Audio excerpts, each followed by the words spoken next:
สวัสดีครับผมสกายนะครับ มาต่อเนื่องเลยนะโอ้โหผมรอนานแสนนานมากเลยนะเนื่องจากว่าอุลตร้าแมนของค่ายคิเพนี่ผมก็ได้ซื้อโวลูม1โวลูม2แล้วก็3ไปแล้วนะมาคลิปนี้ก็ไม่ต้องบอกครับนี่คือโวลูมที่4นั่นเองนะโอ้โหคนลุกแล้วอ่ะยิ่งดูยิ่งเท่บอกเลยนะมีแต่อวยอย่างเดียวนะเพราะว่าผมโคตรชอบอ่ะ ฉะนั้นเวลาชอบก็อวยอย่างเดียวครับไม่มีติเท่าไหร่นะ แล้วก็หน้าปกของโวลูมนี้โวลูมที่4เนี่ยก็จะเป็นแบบอุลตร้าแมนจี๊ดนะเป็นตัวเอกเลยนะแล้วก็มีพ่อมันด้วยนะเบเลียวเนี่ยโอ้โหดูครับโอ้อาร์ตเบอร์3นี่จะเป็นอุลตร้าแมนอุลตร้าแมน X นะเป็นตัวเอกอันที่2ก็คือเหมือนกับรวมยุคอุลตร้าแมนยุค 2000นะโวลูมแรกก็เหมือนกับว่าตามเดอะมูฟวี่อะไรสักอย่างเนี่ยแหละแต่ตอนนี้มาเป็นโวลูม4โวลูมของอุลตร้าแมนจีนะบอกเลยนะมีแต่ตัวสุดเท่นะโอ้โหแล้วดูดิว่า3กับ4เนี่ยจะมีอะไรเปลี่ยนแปลงบ้างครับเดี๋ยวมาดูกันนะครับว่าระหว่างโวลูม3กับโวลูม4เนี่ยมันมีอะไรที่จะเปลี่ยนแปลงไปบ้างนะฮะโอ้ยตื่นเต้นละมาดูกันเลยดีกว่าครับไอ้นี่มาแล้วนี่คือกล่องนะครับกล่องสุ่มบล็อกก็มาดูครับหน้ากล่องสุ่มแล้วนี่คือกล่องสุ่มนะของคิเพเซโร่นะรุ่นซีโร่ก็จะมีโอ้โหเป็นอุลตร้าแมนจี๊ดล่างโซลิดเบิร์นนิ่งนะนี่เป็นหน้าปกเลยโคตรเฟี้ยวอย่างเท่อะผมโคตรชอบเลยลายนี้แล้วมาดูครับโอ้โหนี่โชว์จุดขยับครับตรงกล่องนี่เนี่ยโครงในเป็นประมาณนี้เลยนะก็คือเหมือนเดิมนะตั้งแต่โวลูม1ยันโวลูม4เนี่ยก็เหมือนเดิมนะบ่งบอกถึงจุดขยับว่ามันหลากหลายแอคชั่นได้ดีมากๆเลยอ่ะขยับง่ายอีกต่างหากครับเรารู้สึกว่าโวลูมนี้จะมีเอฟเฟกต์มันเหมือนกับต่อกันได้เหรอวะน่าสนใจนะสำหรับโวลูมนี้และนี่ก็คือเป็นร่างที่รวมอุลตร้าแมนคิงกับอุลตร้าแมนเบเรียลรวมกันนะจนกลายมาเป็นร่างนี้ครับร่างของอุลตร้าแมนจีดรอยัลเมกามาสเตอร์นะครับเป็นตัวซีเคร็ตสำหรับโวลูม4เลยนะอันนี้ครับแล้วนี่คือหน้าอาร์ตของคาแรคเตอร์ที่เราจะได้ในโวลูม4ครับนั่นก็มีอุลตร้าแมนจี๊ดเลยนะตัวเอกของเรื่องเป็นร่างปกตินะแล้วนี่ก็จะเป็นอุลตร้าแมนจี๊ดร่างแมกนิฟิเซนต์นะซึ่งร่างของมันก็จะมีเขาที่แม่งเหมือนกับเจ้าพ่ออุลตร้าเลยอ่ะโอ้โหโคตรสวยโคตรเท่นะแล้วก็นี่คืออุลตร้าแมนจี๊ดร่างโซลิดเบิร์นนิ่งนะเป็นร่างไฟนะแล้วก็นี่อันนี้ก็คือเบเรียลนะตัวร้ายเป็นพ่อของอุลตร้าแมนจี๊ดนะนี่แล้วก็ตัวนี้เลยครับดาร์กลอบเซโร่นะนี่เป็นตัวร่างโคลนของอุลตร้าแมนซีโร่เป็นตัวร้ายมาเลยแล้วนี่คืออุลตร้าแมนเบเรียลนะซึ่งเป็นร่างเอิร์ธลี่ก็คือก่อนที่จะเป็นตัวดำมั้งเนี่ยน่าจะประมาณนี้นะแล้วนี่ก็คืออุลตร้าแมนเซโร่ร่างสุดยอดนะร่างเซโร่บียอนนะเป็นร่างที่รวมพลังของเหล่าอุลตร้าแมนนิวเจเนเรชันนะก็เลยได้เป็นร่างนี้แล้วนี่ก็คืออุลตร้าแมนเบเรียลต้องเรียกว่าเป็นเบเรียลร่างสุดยอดเลยก็ว่าได้นะซึ่งเห็นบอกว่าไอตัวดำๆนี่มันตายแล้วแต่ว่าไอเนี่ยมันเหมือนกับเป็นละอองของเบเรียลป่ะไปดูดพลังของอุลตร้าแมนคิงมาก็เลยเป็นร่างที่แบบโคตรจะเรียกว่าสุดยอดนะโอ้โหแล้วนี่คือตัวซีเคร็ตเลยนะซีเคร็ตก็จะเป็นร่างนี้นะร่างที่เหมือนกับอุลตร้าแมนคิงนะก็คืออุลตร้าแมนจี๊ดร่างรอยัลเมกามาสเตอร์นะนี่ซึ่งเวอร์ชันธรรมดาก็จะเป็นแบบธรรมดานะแต่ว่าเวอร์ชันอันนี้มันไม่น่าเรียกว่าเป็นลองซีเคร็ตเลยนะอันเนี้ยเพราะว่ามัน2ตัวนี้มันเหมือนกันเปียบเลยอะ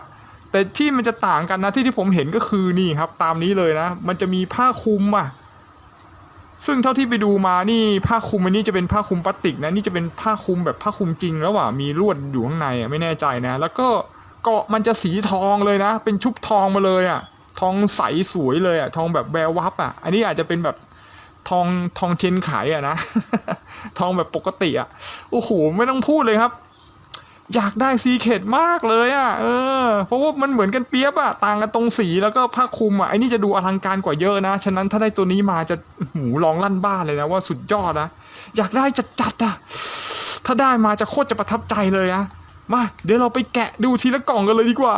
ตื่นเต้นแล้วเว้ยมาครับอันนี้ผมเรียงไว้เรียบร้อยแล้วนะจากประสบการณ์นะไอตัวหนักๆนะที่ดูเหมือนหนักๆจับแล้วมีน้ำหนักเยอะๆอย่างเงี้ยเนี่ยผมจะเรียงไว้แถวหน้านะแล้วก็ไล่ไปนะจนกระทั่งรู้สึกเหมือนเบาบิวโครงเคลงนะไอ้นี่รู้สึกแม่งแน่นๆว่ะ มันน่าจะแน่นไปด้วยกันชื้นอะถุงกันชื้นแบบเบลอเหมือนกับไอ้ก่อนหน้านี้วอลุ่ม3อะแหมเนี่ยในนี้น่าจะเป็นแบบกันชื้นแน่นๆอะมาเดี๋ยวเรามาดูกันเลยดีกว่าครับว่ามันจะใช่ไหมแต่คิดว่าใช่อะจากประสบการณ์แล้วไม่น่าจะพลาดลุ้นแล้วครับอยากได้ซีเคดอะ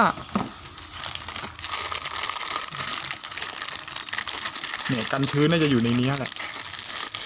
มาแกะเลยครับซีเคดที่ว่าซีเคดหาไม่เจอเลยเฮ้ยได้แล้วได้กั๊ดเฮ้ยโอ้โหเป็นอุลตร้าแมนเบเรียลร่างเอิร์ธลี่นะแล้วมันหนาอะไรวะเนี่ยนั่นไงครับซองกันชื้นกะแล้วก็มีคู่มือประกอบเช่นเคยนะมาตัวแรกผมจะให้ดูคู่มือประกอบนะว่าเป็นยังไงก็เป็นคู่มือประกอบแบบของใครของมันนะนี่ผมโคตรชอบเลยมันดีมากเฮ้ยฐานมันฐานพิเศษว่ะเดี๋ยวไปดูความต่างกันมาแล้วครับกับอุลตร้าแมนตัวแรกของโวลุ่มที่4ครับโอ้โหแล้วนี่ก็คืออุลตร้าแมนเบเรียลร่างเอิร์ธลี่นั่นเองครับนี่โคตรเท่ครับร่างเอิร์ธลี่นี่ก็น่าจะมาจากเบเรียลที่เป็นร่างก่อนที่จะถูกความมืดเข้าครอบงำครับซึ่งตอนนี้ก็ยังเป็นแบบวัยรุ่นที่แบบกำลังเป็นหนุ่มชะกันเลยที่เป็นนักรบแห่งแสงนะเนี่ยก่อนที่จะเข้าสู่ความมืดนะก็จะเป็นลักษณะเนี่ยดูลักษณะท่าทางแล้วเหมือนอุลตร้าแมน1เลยอ่ะคือตัวมันจะเป็นสีเงินเลยนะแล้วก็มีลวดลายเป็นสีแดงตัดกันนะโอ้โหโคตรเท่ครับจริงๆร่างนี้แม่งก็สวยว่ะดูดวงตาของมันก่อนครับดวงตามันก็โฉบเฉี่ยวแล้วนะเนี่ยมันจะออกแหลมๆแล้วด้วยดูแล้วโกงๆหน่อยๆนะแล้วที่สำคัญดูหน้าตาตรงนี้ครับตรงนี้มันเหมือนกับเป็นใบหูนะแล้วก็โค้งเข้ามาหาปากเลยอ่ะเหมือนเป็นจอนยาวๆใส่ลงมาเลยอ่ะดูแล้วโคตรเฟี้ยวนี่โคตรเท่อะเนี่ยโคตรสวยเลยอ่ะ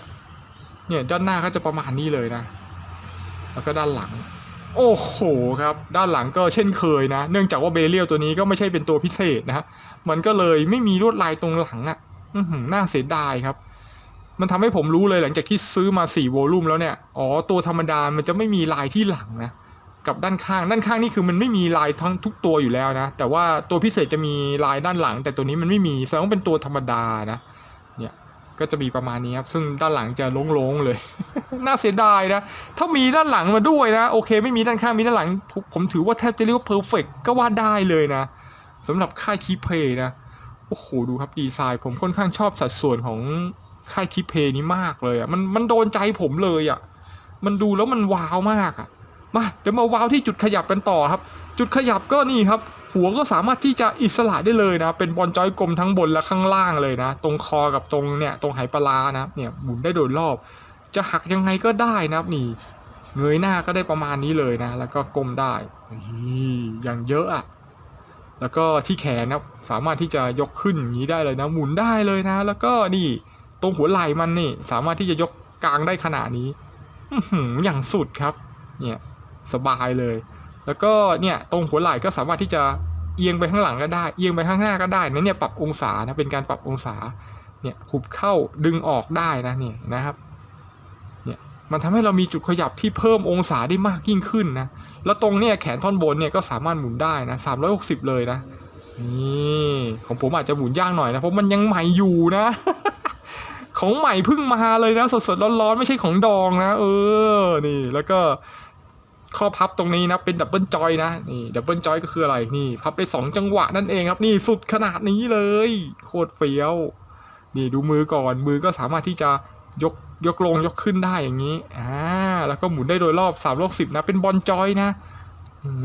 หมุนยากอยู่นะเพราะว่ามันฝืดครับของใหม่ก็อย่างเงี้ย กินยังกินใหม่ๆจากโรงงานเลยครับโอ้โหแล้วนี่ช่วงหน้าอกนะหน้าอกก็หมุนซ้ายหมุนขวาได้เลยนะแล้วก็ช่วงสะโพกช่วงเอวเนี่ยก็หมุนได้เช่นกันนี่ไปตามเลยนะแล้วก็ก้มหน้าได้ขนาดนี้แล้วก็เงยได้ก็ประมาณนี้เลยนะแต่ถ้าอยากได้มากอีกก็สามารถที่จะเพิ่มได้นะนี่คือจุดเด่นจุดดีของคีเพย์ที่ไม่เหมือนใครนะดูอาจจะดูประหลาดนะเหมือนตัวพวกไส้เดือนหรือพยาธิหรือไอ้ตะขาบเนี่ยเป็นป้องเนี่ยแต่ว่าเวลามันจับขยับนี่มันเงยได้เยอะอย่างนี้เลยเนี่ย แล้วก็ก้มได้เยอะๆแต่มันอาจจะดูไม่สวยนะเราสามารถพับเก็บได้นะนี่มันทำให้เห็นว่ามันเพิ่มองศาอีกนะเนี่ยโคตรจะอิสระอ่ะผมว่าชอบมากเลยอ่ะแล้วก็นี่ขาครับตรงช่วงขาหนีบก็สามารถที่จะยกลงยกขึ้นได้นิดนึงนะเนี่ยเห็นไหมครับมันสามารถที่ทำให้ขาเนี่ยเปิดองศาในการพับโอ้โหเป็นไงครับอย่างสุดไปด้านข้างได้อย่างสุดไปข้างหลังให้ดูเนี่ยเตะได้สุดเท่าที่เราจะต้องการเลยนะแล้วก็เตะเสยเนี่ยอย่างเยอะโอ้โหดูเด็ดแทบจะตั้งองศาเลยแล้วเนี่ยแล้วก็ตัวนี้ก็เป็นดับเบิลจอยนะสามารถพับขาได้นี่ไม่ติดอะไรเลยนะเพราะมันไม่มีเกาะให้ติดนะครับ นี่คืออนาโตมีแบบแท้ๆเพียวๆเลยแล้วก็ข้อเท้านี่ก็เป็นบอลจอยนะหมุนได้รอบนะครับจะจัดยังไงก็ได้อิสระนะครับข้อต่อค่อนข้างจะแข็งแรงเลยนะไม่มีอ่อนยวบเลยเนี่ยซื้อมาวอลลุ่ม4วอลลุ่ม1ก็ยังแข็งโป๊กอยู่เลยครับ สุดจริงนะนี่และนี่คืออุลตร้าแมนครับความสวยงามของอุลตร้าแมนเบเรียลร่างเอิร์ธรี่นะเดี๋ยวมาดูของที่เขาให้มาครับอันดับแรกมาดูมือก่อนครับมือก็จะมีมาให้2คู่นะคู่แรกก็เป็นคู่กำหมัดอย่างนี้เลยนะและอีกคู่หนึ่งก็จะเป็นคู่แบบจับอาวุธนะเนี่ยเป็นคู่จับอาวุธแล้วเพราะมันมีอาวุธมาให้นั่นก็คือนี่ครับมันจะเป็นเหมือนกับมีดหน้าตาเป็นเบเรียลนะเนี่ยแต่ผมเห็นในหนังมันเหมือนมันพูดได้ด้วยนะแต่ผมไม่ได้ดูนะแล้วที่สำคัญก็คือเนี่ยมันเพ้นมา2ด้านนะปกติไอ้พวกของสุ่มพวกนี้มันจะเพ้นมาด้านเดียวว่ะแต่นี่มันมี2ด้านเลยเว้ยนี่ถือว่าสวยนะเพอร์เฟกต์เลย มาเดี๋ยวเราลองมาให้มันถืออาวุธดูดีกว่าครับในเมื่อมันมีอาวุธมาก็ถือเลยครับนี่มันจะให้มือถืออาวุธมานี่มันเป็นซีล็อกนะก็จับไปง่ายๆเลยใส่ง่ายๆปึ๊กโอ้โหดูครับพอมันถือ อย่างที่ผมก็ไม่รู้มันมีอาวุธเป็นตัวเองเหรอหน้าตัวเองเหรอวะไม่แน่ใจนะเนี่ยแต่ว่ามีเป็นมีดสั้นด้วยวะ เหมือนในแอสซัสซินเลยแล้วมาดูของที่เขาให้มาอีกนะเป็นการ์ดครับนี่การ์ดก็สวยตามสไตล์ของคีเพย์เลยนะเพราะว่าจุดขยับมันแอคชั่นได้เยอะมันก็เลยสามารถโพสท่าทางต่างๆได้แบบตามใจนึกเลยถือว่าสวยนะเนี่ยแต่เสียดายมันไม่ได้การ์ดเป็นเลเซอร์ถ้าเป็นการ์ดเลเซอร์เหมือนกับค่ายโบคีจะยิ่งงามกว่านี้นะไอตรงนี้ยังเป็นแบบการ์ดธรรมดาแล้วนี่ครับแถมฐานโอ้ยฐานนี่ไม่เหมือนวอลลุ่ม1 2 3เลยนะวอลลุ่ม4นี่คือเปลี่ยนเลยนะวอลลุ่ม1 2 3จะเป็นแบบนี้นะครับเนี่ยจะเป็นฐานที่ดำๆอย่างเงี้ยแล้วมีเอฟเฟกต์ติดมาแล้วก็หมุนได้นะเนี่ยฐานมันจะหมุนได้แต่อันนี้มันมาฐานแบบหมุนไม่ได้แล้วว่ะแต่มันมีเป็นดีเทลของเนี่ยเพื่อนๆจะเห็นนะเป็นรอยแบบเป็นแบบแบ็กกราวด์เป็นฉากพื้นแทนนะเนี่ยแล้วก็มีตรงนี้ด้วยครับมีตัวติ่งอย่างนี้ออกมาแล้วติ่งใสเนี่ยเพื่อให้มันเสียบฐานทุกตัวเนี่ยมาเป็นล็อกเหมือนรังผึ้งเหมือนกับสร้างฉากขึ้นมาได้นะครับอันนี้คือลูกเล่นใหม่ของวอลลุ่มที่4เลยนะเนี่ยแล้วก็มีเอฟเฟกต์มาเป็นอย่างเงี้ยเอฟเฟกต์นี่พื้นๆนะแต่ที่พิเศษก็คือตรงนี้ครับมันมีขาตั้งให้2 อันแถมอะไรวะอันนี้เป็นควันหรือเป็นตดวะครับ อุลตร้าแมนปล่อยตดออกมาหรือเปล่าเนี่ยน่าจะเป็นควันมากกว่าตดนะ แล้วตรงนี้ก็จะเป็นปุ่มนะครับซึ่งมาให้เสียบตรงขาว่ะอันนี้ก็เป็นลูกเล่นใหม่นะนี่ถือว่าก็แหวกแนวดีนะลองมีอะไรแบบใหม่มั่งนะเผลอๆหลังๆนี่ผมว่าน่าวอลุ่ม5 6หรืออะไรเนี่ยน่าจะเป็นฐานที่มีทรงตึกด้วยหรือเปล่าเนี่ยตอนเนี้ยเนี่ยเดี๋ยวต่อไปผมว่ามันจะต้องมีลูกเล่นฐานแปลกๆมาแน่เลยนะไม่รู้ว่ามันจะอยู่ฐานอย่างนี้น่าจะแค่วอลุ่มเดียวแล้วมั้งวอลุ่ม5ก็คงจะเปลี่ยนฐานแล้วแหละถ้ามันมาเล่นลักษณะอย่างนี้นะเพราะไอ้นี่มันจะมีมาให้9 อันแล้วเดี๋ยวมันก็คงจะเปลี่ยนรูปแบบใหม่แล้วนี่คือทั้งหมดของอุลตร้าแมนเบริลร่างเอิร์ธลี่นะมาครับมาต่อกล่องที่2กันเลยดีกว่าครับกล่องนี้ก็มีความรู้สึกว่ามันแน่นเหมือนกันเลยนะไม่แพ้กล่องแรกนะก็คงจะไม่ใช่ตัวซีเคทนะมันคงจะแน่นไปด้วยถุงกันชื้นมาแต่ขอลุ้นหน่อยวะต้องเป็นซีเคทนะซีเคท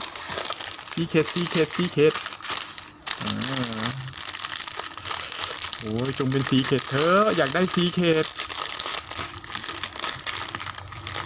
เดี๋ยวมีถุงกันชื้นไหมไม่มีถุงกันชื้นหรอวะ แล้วการ์ดมันอยู่ละไหนอะนี่การ์ด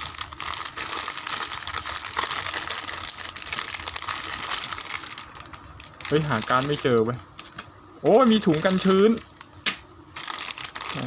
กะแล้วไอตัวน้ำหนักเยอะอย่างเงี้ยเจอการ์ดละเฮ้ยอ๋อดาร์กหลอบเซโร่ดาร์กหลอบเซโร่นี่ใส่กันชื้นมานะ แต่ยังบางๆนะฮะแปลว่าผมจับได้ถูกนะเนี่ยก่อนหน้านี้นี่โคตรหนาเลยว่ะโอ้โหนี่กล่องแรกอย่างนี้กล่อง2ประมาณนี้ แล้วนี่ก็จะเป็นดาร์กอุลตร้าแมนตัวที่2ครับดาร์กหลอบเซโร่นั่นเองครับเห็นรูปร่างลักษณะหน้าตาอย่างนี้ครับดูปุ๊บก็รู้ปั๊บเลยนะว่านี่ก็คือร่างย้อมแมวของอุลตร้าแมนเซโร่นั่นเองนะเฮ้ยเรียกว่าร่างย้อมไม่ได้ครับอันนี้คือร่างโคลนนิ่งของอุลตร้าแมนเซโร่นะครับสำหรับเจ้าตัวดาร์กหลอบเซโร่นี่รู้สึกว่ามันจะเป็นหุ่นยนต์ด้วยนะถูกผลิตขึ้นมาจำนวนมากจากโรงงานนะพูดถึงหุ่นยนต์นี่ดูหน้าตาของดาร์กหลอบเซโร่นะดูคุ้นๆนะเนี่ยมันมีแถบตาแดงๆแล้วก็มีตาขาวๆอยู่ตรงกลางเลยนะอารมณ์รู้สึกเหมือนจะเป็นอุลตร้าแมนตาเดียวนะเนี่ยให้อารมณ์แบบเป็นเจ้าตัวหุ่นยนต์แซกนะหรือซาคุจากเรื่องกันดั้มนะที่มันจะมีตาเดียวอ่ะเฮ้ยหรือว่าไอ้ดาร์กหลอบเซโร่เนี่ยจะถูกผลิตขึ้นมาจากกองทัพซีออนวะ โอ้โหซีออนแม่งร้ายว่ะมันผลิตทั้งหุ่นยนต์นะแล้วก็ผลิตทั้งอุลตร้าแมนด้วยว่ะโอ้โหนี่ครับแล้วนี่ครับหน้าตาของดาร์กหลอบเซโร่นี่ก็จะมีลักษณะที่คล้ายคลึงกับอุลตร้าแมนเซโร่นะยกเว้นส่วนที่ตากับไอ้ตรงสีนะสีช่วงบนของดาร์กหลอบนี่ก็จะเป็นสีส้มนะตัดกับช่วงล่างที่เป็นสีดำนะเฮ้ยพอมันทำตัดกันอย่างนี้แล้วรู้สึกว่าเฮ้ยมันสวยเท่ว่ะผมเพิ่งจะเคยเห็นอุลตร้าแมนที่เป็นตัวสีส้มนะก็เจ้าตัวนี้เลยอ่ะมันเป็นดาร์กอุลตร้าแมนที่มีตัวลักษณะตัวสีส้มนะแต่ออกมานี่ค่อนข้างจะสวยนะเพราะว่าสีที่เขาลงมามันเหมือนกับเป็นสีส้มแบบมุกๆเลยว่ะเนี่ยโคตรสวยนี่ดีเทลด้านหน้าก็จะประมาณนี้นะครับแล้วก็นี่คือด้านหลังโอ้โหด้านหลังนี่ก็สวยไม่แพ้ด้านหน้านะครับโดยเฉพาะช่วงบนนะโอ้โหถือว่ารายละเอียดจัดเต็มมากนะครับแต่สำหรับส่วนตรงด้านหลังแล้วก็ตรงตูดแล้วก็นี่ครับตรงขาท่อนบนด้านหลังเนี่ยมันไม่มีลายเลยอ่ะบ่งบอกเลยนะว่านี่คือตัวธรรมดาของค่ายคิเพนะซึ่งค่ายคิเพนี่ถ้าเป็นตัวธรรมดานี่จะไม่มีลายข้างหลังนะโอ้โหนี่ถ้าคิเพมันทำทุกตัวมีลายข้างหลังนะผมบอกได้เลยว่ามันเพอร์เฟกต์เลยนะนี่อันนี้คือแอบเสียดายนะถ้าไม่งั้นจะเรียกว่าโคตรจะสมบูรณ์แล้วอ่ะ90%เลยอ่ะเพราะว่าผมค่อนข้างชอบลายคิเพนะเพราะว่ามัน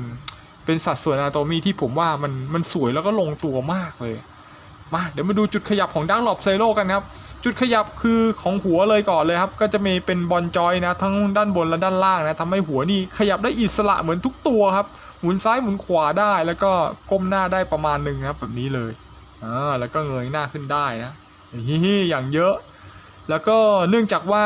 มันมีเกาะที่ไหลด้วยนะแต่ว่าของค่ายคิเพนี่คือไม่เน้นความสมจริงนะเน้นขยับง่ายสะดวกแล้วก็เล่นสนุกนะอันนี้คือข้อดีของมินิแอคชั่นฟิกเกอร์นะไม่จำเป็นจะต้องเน้นให้มันสมจริงนะขอให้มันขยับเล่นสนุกไม่ติดขัดก็พอแล้วนะนี่มันก็เลยเว้นช่วงไหล่ไว้ประมาณหนึ่งให้มันสามารถที่จะกางแขนได้ขนาดนี้เลยครับโดยไม่มีติดหัวไหล่นะเพราะว่าเกาะไหล่เนี่ยมันติดตรงหัวไหล่ไปเรียบร้อยแล้วก็สามารถยกขึ้นได้ขนาดนี้เลยนี่หมุนได้รอบด้วยซ้ำนะครับยกขึ้นยกลงได้แล้วก็ตรงจักรแล้เนี่ยมันจะมีที่ยื่นออกมายื่นได้นะหุบได้ยื่นได้ยื่นมาแล้วนี่สามารถที่จะบิดไปด้านหลังได้นะครับแล้วก็บิดมาข้างหน้าได้เช่นกันอารมณ์ลักษณะนี้มันเหมือนบัตเตอร์ไฟจอยนะซึ่งมันไม่มีบัตเตอร์ไฟจอยแต่ว่าไอลักษณะตรงจักรแล้ตรงเนี้ยมันก็ทำหน้าที่เหมือนบัตเตอร์ไฟจอยสามารถบิดมาด้านหน้าด้านหลังได้ระดับหนึ่งถือว่าจับแอคชั่นได้ดีมากเลยแล้วก็ตรงต้นแขนนี่ก็สามารถหมุนได้360เลยนะครับนี่แล้วก็มีช่วงข้อพับเป็นดับเบิลจอยนะนี่2จังหวะนี่สุดขนาดนี้นะถึงแม้จะเป็นแอคชั่นมินิแอคชั่นฟิกเกอร์แล้วก็ตรงช่วงหน้าอกกับช่วงเอวนะครับก็สามารถที่จะหมุนได้โดยรอบเลยนะเอียงซ้ายเอียงขวาได้นะก้มหน้าได้ประมาณนึงนะจะเงยหน้าก็ได้นะแต่ถ้าจะเพิ่มองศานะก็สามารถที่จะดึงได้อีกครับนี่ดึงมาเป็นป้องๆเหมือนพวกตะขาบเลยเนี่ยพอมันดึงได้เยอะอย่างเงี้ยสามารถที่จะบิดได้ง่ายขึ้นยิ่งขึ้นนะนี่มันจะเงยได้มากกว่าเดิมแล้วก็ลงได้มากกว่าเดิมอีกครับพอเราเจอตำแหน่งที่เหมาะสมแล้วค่อยกดกลับเข้าไปนี่มันก็จะสามารถจัดท่าได้มากมายมากยิ่งขึ้นนะ ถือว่าโคตรดีอ่ะผมชอบมากเลยอ่ะมาแล้วดูตรงเนี่ยครับตรงขาหนีบนะครับสามารถที่จะสไลด์ลงมาได้ครับแล้วก็สไลด์ขึ้นได้นี่อย่างนี้เลยนะพอสไลด์ลงแล้วมันจะเพิ่มช่องว่างให้นะสามารถที่จะยกขาฉีกข้างได้ขนาดนี้เลยครับยังสุดครับ90องศาแล้วก็สามารถเตะไปข้างหลังได้นี่อย่างเยอะอะแล้วก็เตะมาข้างหน้าได้ครับโอ้โหอย่างเท่แล้วก็เป็นดับเบิลจอยนะ2จังหวะเนี่ยงอได้ถึงขนาดนี้เลยแล้วก็ข้อเท้านี่ก็เป็นบอลจอยนะหมุนได้360เลยแล้วก็ไอ้ตรงช่วงต้นขาเนี่ยมันจะมีรอยนะนี่สามารถที่จะหมุนได้อีกนะ360เพื่อจัดท่ามุมยืนได้ให้ได้มั่นคงนะนี่ตรงนี้สำคัญครับนี่ของผมค่อนข้างจะฝืดหน่อยนะเพราะว่าของมันยังใหม่นะ ตัววอลลุ่มสีนี่คือเพิ่งใหม่สดๆเลยนะเพิ่งจะออกเลยนะแล้วผมก็ได้มันมานะโอ้โหบอกได้เลยว่าโคตรประทับใจนะสำหรับดาร์กหลอบเซโร่นะมาดูของที่เขาให้มานะครับก็จะมีการ์ดสุดสวยกำลังยิงพลังไม้ตายเลยอ่ะโอ้โหแล้วก็มีมือนะมีมือมาให้คู่หนึ่งคู่แรกก็ติดอยู่ตรงที่ตัวนี่เลยครับตัวฟิกเกอร์เลยก็จะเป็นมือแบบแบแบบกลางๆแบบปีศาจหน่อยนะแบบกำลังจะขย่ำเหยื่อแล้วก็เป็นมือที่แบบกำหมัดนะคู่หนึ่งก็มีมาให้2คู่ท่านี้นะครับอันนี้ผมก็งงเหมือนกันนะอันนี้คือฐานนะไม่รู้แถมมาให้เหมือนผมมาทำไมอันหนึ่งเนี่ยปกติจะไม่มีนะหรือว่ามันเป็นแบบหลุด QC มาวะเลยได้เพิ่มมาชิ้นหนึ่ง แล้วก็นี่ครับไม้ตายครับไม้ตายของดักหลอบเซโร่ก็จะเป็นอย่างเงี้ยยิงพลังใครขึ้นพายุเป็นเกลียวเลยแต่มันต้องติดตรงอกนะแล้วคราวนี้อกมันถอดไม่ได้ครับถ้าจะถอดนี่มันมาให้อย่างนี้เลยครับนี่ทั้งอกทั้งดุ้นเลยนะมาไอตัวนี้เวลาจะเล่นยิงพลังนี่จะยากหน่อยนะเพราะว่ามันต้องถอดทั้งตัวเลยวะมาเดี๋ยวผมถอดให้ดูเลยเนี่ยค่อยๆงัดมานะโอ้งัดเบาๆนะเดี๋ยวมันหักซะก่อนนะ แล้วก็ประกอบเข้าไปเลยนะนี่เล่นอย่างนี้เลยเอาเกาะอกทั้งชิ้นเปลี่ยนไปเลยครับ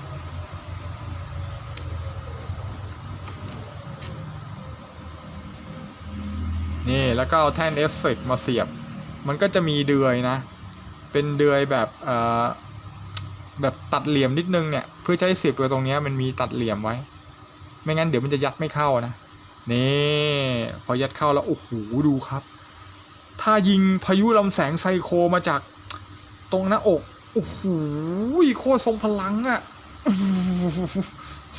แล้วมันที่สำคัญมันยาวด้วยนะทั้งยาวทั้งใหญ่กว่าลำแสงสเปเซียมของไอ้พวกอุลตร้าแมนอีกอะเนี่ยโอ้โหเนี่ยต้องยาวประมาณนี้ถึงกำลังพอดีครับกำลังสวยมาเดี๋ยวมาดูฐานที่ให้มาก็จะเป็นฐานที่ไม่เหมือนวอลลุ่ม1 2 3นะนี่วอลลุ่ม4จะเป็นแบบฐานพื้นอิฐเลยอะเนี่ยมีเศษมีดีเทลคูคละแล้วก็นี่ครับแถมมาให้ครับกับไอ้นี่เลยเป็นเหมือนบล็อกอิฐอะเหมือนกับพื้นมันแตกออกมาแล้วกระจายออกมาอย่างเงี้ยแล้วก็ใช้ฐานตั้งล็อกเอาไว้นะสามารถที่จะหมุนได้360เลยนะเนี่ยมันเป็นบอลจอยนะไม่ใช่360คือมันหมุนได้โดยรอบอะ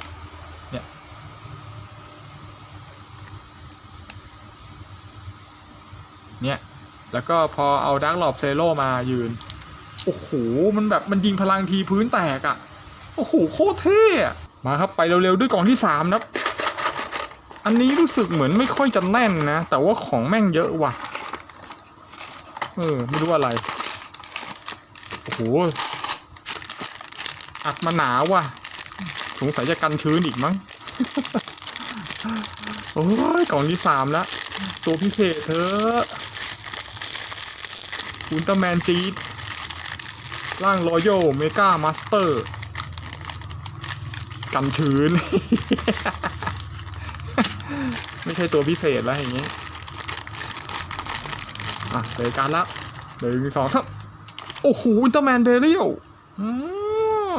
ตัวนี้นี่ผมโคตรชอบอ่ะโอ้โหการ์ดมันก็สวยมากเลยนะสีเนี้ยโคตรเถื่อนอ่ะแดงแบบแดงเถื่อนเลยอ่ะและนี่ครับนี่ก็คือดาร์กอุลตร้าแมนที่ผมชื่นชอบมากที่สุดตัวหนึ่งเลยนะโอ้โหกับเจ้าเบเรียลนั่นเองครับไหนดูลักษณะดีไซน์ของเขาครับโอ้โหมันโคตรจะดูเท่แล้วดูแข็งแกร่งแล้วก็น่าเกรงขามมากๆเลยนะเนี่ยโอ้ยดูแล้วแบบมันโคตรจะทรงพลังอ่ะ บอกเลยนะครับว่านี่เป็นดาร์กอุลตร้าแมนตัวหนึ่งที่มันไม่ได้เป็นดาร์กอุลตร้าแมนแบบย้อมมาจากอุลตร้าแมนตัวหลักนะที่ย้อมมาเป็นแค่สีดำอะไรเงี้ยไอ้นี่คือออกมาก็ดีไซน์เป็นอย่างนี้เลยนะไม่มีร่างต้นนะซึ่งก็ไม่ได้มาเป็นฮีโร่แบบร่างย้อมมันมาถึงก็เป็นดาร์กฮีโร่เลยโอ้โหแล้วหน้าตาของเบเรียลนี่คือเห็นครั้งแรกนี่ดูครับดูตามันโฉบเฉี่ยวเนี่ยผมเห็นครั้งแรกนี่ผมนึกถึงไอ้เจ้าเอเลี่ยนไซโนมอร์ฟเลยที่จะเป็นหัวแหลมๆเนี่ยแบบเดียวกันเลยลักษณะโครงนะแล้วก็มีลักษณะตัวดำๆอย่างเงี้ยคล้ายคลึงกับเจ้าเวนอมพวกซิมบิโอตโอ้โหเหมือนเปียบเลยมันเหมือนเวนอมเหมือนกับเอเลี่ยนผสมกับอุลตร้าแมนเนี่ยก็จะเป็นอย่างนี้เลยนะโอ้โหครับแล้วที่สำคัญครับสำหรับวอลลุ่มที่4เนี่ยมันมาจากวอลลุ่ม3ตาดวงตามันจะทำเป็นตาใสนะวอลลุ่ม1-2มันจะเป็นตาขะแบบขุ่นๆอันนี้จะเป็นตาใสนะแล้วคราวนี้จุดเด่นของวอลลุ่ม4นี่คือมันเป็นเรื่องของจี๊ดอุลตร้าแมนจี๊ดนี่จะมีลักษณะที่เด่นที่หน้าตาเลยนะคือตามันจะใหญ่ๆยาวๆหนาๆเงี้ยแล้วคราวนี้มันถึงวอลลุ่ม4มันทำเป็นตาใสโอ้โห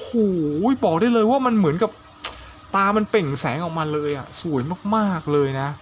โอ้โหผมว่าไปมาผมว่าเปลี่ยนเป็นตาใสนี่ก็ถือว่าไม่เลวเลยนะมันทำให้ไอ้ตระกูลจี๊ดทั้งหมดเนี่ยรู้สึกดูโดดเด่นขึ้นมาเลยสวยมากๆเลยเนี่ยแล้วก็บอดี้ของเจ้าเบเรียลเนี่ยมันจะเป็นบอดี้ที่มันดูลักษณะแบบกล้ามใหญ่ๆนะดูดิหลังคอมันจะหนามากเลยแล้วคอเนี่ยมันก็จะใหญ่กว่าอุลตร้าแมนตัวปกตินะเนี่ยคอมันจะหนาเลยนะเนี่ยซึ่งเขาก็ทำให้คอมันขยับได้นะไม่ใช่แบบคอตันๆเหมือนในสัตว์ประหลาดกีซ่านะขยับไม่ได้แต่นี่เขาทำให้มันขยับได้เหมือนอุลตร้าแมนทั่วไปนะถึงแม้จะมีหลังคอก็ตามนะประจวบเหมาะกับสัดส่วนอนาโตมีของค่ายคิเพซึ่งเป็นตัวบางๆอย่างเงี้ยเพลียวๆอย่างเงี้ยเนี่ยแล้วมาเจอเบเรียลที่เป็นตัวหนาๆแล้วคราวนี้ใส่ประกอบลงมานี่โอ้โหโคตรเท่โคตรลงตัวเลยโอ้โหผมเนี่ยค่อนข้างจะชื่นชอบมากเลยแล้วสีดำนี่ตัดกับสีแดงเลือดแล้วก็มีปุ่มทัมเมอร์คัลเลอร์เป็นสีไวโอเลตนี่โอ้โหแล้วก็ตาเหลืองโอ้โหทำไมมันดูดีไปหมดเลยวะ แล้วก็เบเรียลก็มีจุดเด่นอยู่ตรงที่มือด้วยนะมือนี่ก็จะเป็นมือแบบโอ้โหอย่างใหญ่ใหญ่กว่าชาวบ้านเขาเลยเนี่ยประมาณนี้เลยนะมันทำให้ดูเป็นเหมือนกับกรงเล็บปีศาจเนี่ยดีเทลด้านหน้าก็จะเป็นประมาณนี้นะมาดูด้านหลังนี่ดูด้านข้างก่อนโอ้โหด้านข้างนี่ก็จะมีคีบด้วยนะคีบมันก็จะเหมือนกับปะการังด้านหลังของก็อดซิลล่าเลยเนี่ยมันเหมือนตัวผสมเลยสัตว์ประหลาดเอเลี่ยนชัดๆแล้วดูด้านหลังครับโอ้โหเนี่ยลายแม่งเหมือนเป็นลายกล้ามหลังเลยแล้วตัดด้วยสีแดงโคตรเถื่อนครับ แต่เสียดายครับโอ้โหมันเป็นตัวธรรมดานะครับเนี่ยมันเลยคิเพเลยไม่ได้เพ้นข้างหลังมาให้นะโอ้โหนี่ถ้าคิเพสามารถเพ้นด้านหลังหรือด้านข้างอะไรมาให้หมดจัดเต็มกว่านี้นะมันจะเป็นอะไรที่เพอร์เฟกต์มากๆเลยนะโอ้โหเสียดายไปนิดนึงนะแต่โดยรวมๆแล้วก็ถือว่าคุ้มค่าคุ้มราคาอยู่นะสำหรับเจ้าตัวเบเรียลนะสวยมากๆเลยมาเดี๋ยวเรามาดูจุดขยับของเจ้าเบเรียลกันดีกว่าครับเบเรียลก็ถึงแม้จะเป็นคอหนานะก็เป็นบอลจอยกลมข้างบนแล้วก็ล่างนะสามารถที่จับได้ขยับได้อิสระเลยนะหมุนซ้ายหมุนขวาได้แล้วก้มลงก็ก้มลงได้เยอะเลยนะเพราะคอมันค่อนข้างจะยาวนะแล้วก็เงยได้ประมาณหนึ่งนะเพราะมันจะติดหลังคอด้านหลังแหละเนี่ยประมาณนี้แล้วก็จุดขยับก็ตรงที่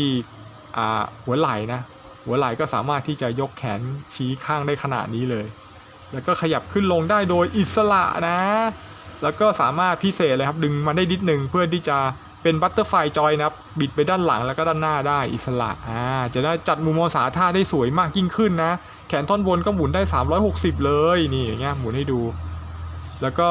ช่วงข้อต่อก็เป็นดับเบิลจอยนะปึ๊บอีกชั้นหนึ่งนี่2จังหวะงอได้ขนาดนี้เลยเนี่ยแล้วต่อให้แขนใหญ่นะตรงข้อมือก็เป็นบอลจอยนะสามารถที่จะยกขึ้นยกลงได้แล้วก็หมุนได้360เลยนี่ช่วงหน้าอกก็เหมือนกับทุกตัวครับสามารถที่จะบิดซ้ายบิดขวาหมุนได้อิสระครับลำตัวเป็นป้องๆสามารถที่จะขยายการขยับขึ้นลงได้อีกนะนี่อย่างนี้เลยเงยหน้าก้มหน้าได้เห็นไหมครับแล้วถ้าอันไหนพอใจแล้วเราก็จับกดไปแค่นี้เราก็ได้แบบท่าก้มแบบที่ก้มได้เยอะระดับหนึ่งเลยเนี่ยจัดได้อิสระเลยนะจับเล่นง่ายสนุกเป็นมินิแอคชั่นฟิกเกอร์ที่เรียกว่าคุ้มค่าคุ้มราคามากครับแล้วก็ตรงนี้ครับตรงขาหนีบสามารถที่จะสไลด์ลงได้สไลด์ขึ้นได้เลยทำให้สามารถที่จะฉีกขาด้านข้างได้เยอะขนาดนี้เลยแล้วก็ไปข้างหลังได้ครับไม่มีติดอะไรทั้งสิ้นครับนี่ยกหน้าได้ขนาดนี้ แล้วก็งอพับได้2จังหวะเป็นดับเบิลจอยแล้วก็มีข้อเท้าเป็นวงกลมนะเป็นจอยกลมแล้วก็ตรงขาท่อนบนนะสามารถที่จะหมุนได้นี่360เลยนะเพื่อปรับองศาการยืนได้นี่คือมินิแอคชั่นต้องเรียกว่ามินิฟูลแอคชั่นเลยก็ว่าได้ครับไม่มีติดอะไรทั้งสิ้นนะขยับเล่นสนุกนะโอ้โหมันมือมากครับโอ้โหแล้วเป็นตัวที่ชื่นชอบอย่างเบเรียลด้วยโอ้โหเป็นอะไรที่ฟินมากๆเลยอ่ะ นี่ต้องอวยเลยนะมาดูของที่เขาให้มานะก็จะมีการ์ดสวยๆนะโอ้โหแล้วการ์ดวอลลุ่ม4จะเป็นออกแดงดำด้วยนะมันค่อนข้างจะเข้ากับเบเรียลมากเลยอ่ะโคตรเดือดอ่ะแล้วก็มาดูเอฟเฟกต์ครับนี่เขาแถมเอฟเฟกต์มาแต่เขาไม่มีมือมาให้นะมือมีแค่คู่เดียวเนี่ยแหละคู่ใหญ่ๆคู่นี้ไม่มีมืออะไรมาให้เลยมีแค่นี้นะแล้วก็เอฟเฟกต์ซึ่งค่อนข้างจะเป็นชิ้นใสนะแล้วประกอบกับลายสายฟ้าสีดำประกบคู่เลยนะมันทำให้ดูเฮ้ยโอ้โหดูพลังมันยิงออกมามีสายฟ้าสีดำครอบยิ่งโคตรทมินเลยอ่ะสวยมากเลยครับแล้วก็ยาวด้วยนะเนี่ยประมาณนี้กำลังงามเลยอ่ะแต่ถ้ายาวกว่านี้อีกนิดได้นะก็จะดีนะ มาเราลองมาใส่ดูก่อนดีครับว่ามันจะออกมาไหมออกมาเป็นยังไงนี่ก็จะจัดท่าอย่างนี้นะแล้วก็เนี่ยมันเป็นตัว C ล็อกตรงนี้เลยนะก็ยัดเข้าไปปึ้งนี่ครับแล้วก็ทำท่าแซดเหมือนยิงลำแสงสเปเซียมฟูโอ้โหดูครับไม่ว่ามุมไหนก็สวยสง่าไปหมดเลยครับโคตรดีอ่ะเนี่ยผมชอบมากเลยสำหรับลายคิปเพเซโลนะมันเป็นอะไรที่ลงตัวแล้วเวิร์กสำหรับผมเลยนะแล้วก็มาดูฐานครับฐานมาก็จะเหมือนดักหลอบเซโลนะก็จะเป็นฐานพื้นมีเฉพาะในวอลลุ่ม4นะแล้วก็นี่ครับมีอิฐบล็อกกระจายขึ้นมาอย่างเงี้ยเป็นชิ้นแล้วฐานมันก็มีที่หนีบไว้ด้วยเนี่ย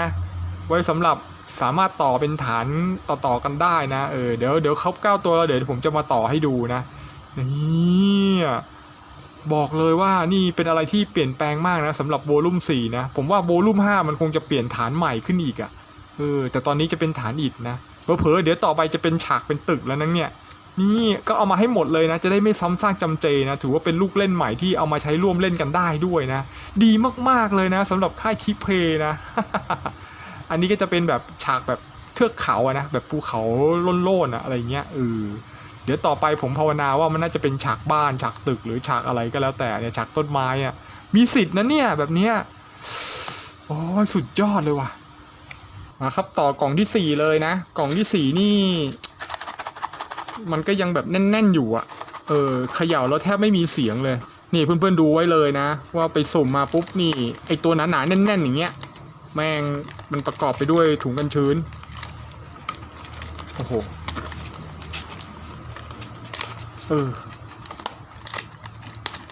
โอเคเฮ้ยอันนี้แปลกเว้ยมี3ถุง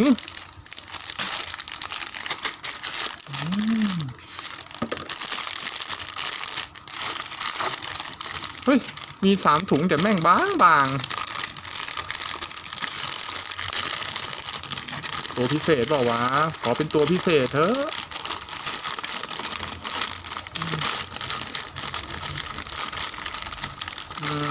เจอการ์ดละ1 2 3เฮ้ยโอ้โหเป็นอุลตร้าแมนร่างธรรมดาเปล่าวะธรรมดาแง่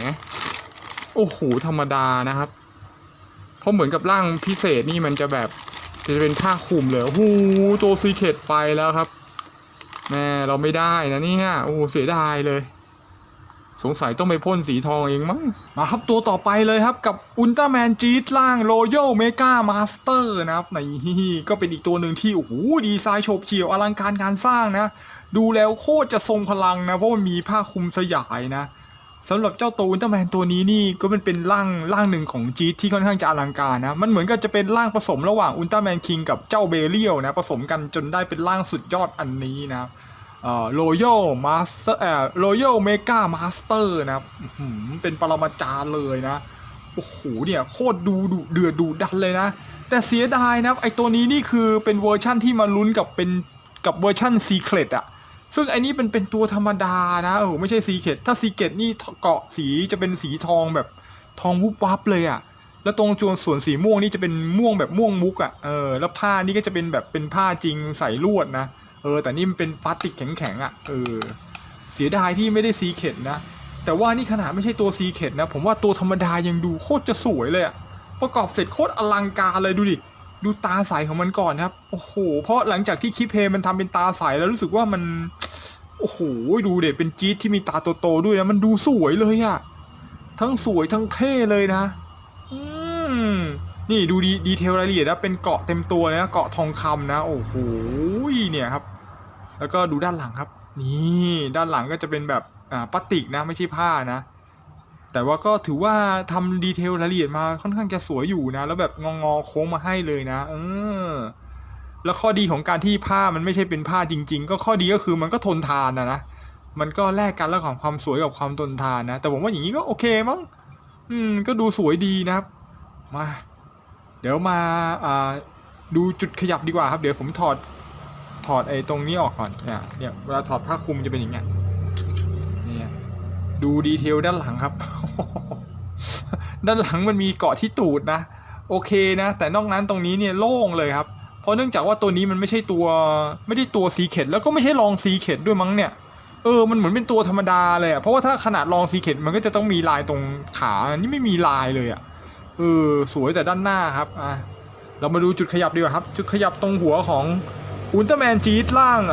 โรยัลเมกามาสเตอร์นะชื่อเรียกยากครับ หัวก็สามารถขยับได้หมดนะถึงแม้ว่าหัวมันจะใหญ่นะแต่อาจจะมาติดตรงปกคอเสื้อนิดนึงนะปกเกาะเนี่ย